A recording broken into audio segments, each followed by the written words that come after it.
toj sa baari ñu naan dernier sotti taal bi yéen am seen daa am punch bu mu def mu neex quoi muy bon nee na ñaata tabaski nga fekkee ba léegi sonnoo ci xar ñaata tabaski nga fekkee ba léegi sonnoo ci xar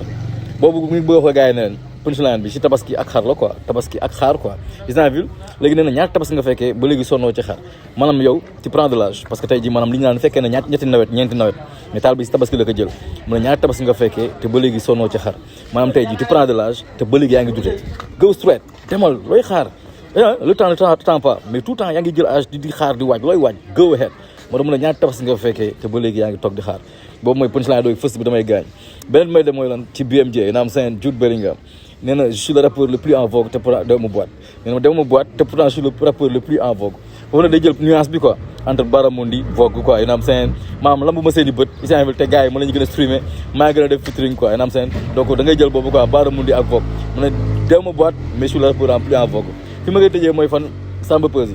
fii dañuy teg brique pour jéggi ndox maanaam dund bu misérable la ñuy dund quoi bu tawee day taal dañuy teg ay briques pour jéggi ndox mais tamit dund bi ñuy dund moo damn shit ba dañuy teg ay briques dañuy jox million pour overseas jéggi ndox dem suñu yoon quoi mala coon aka ay dëmm bi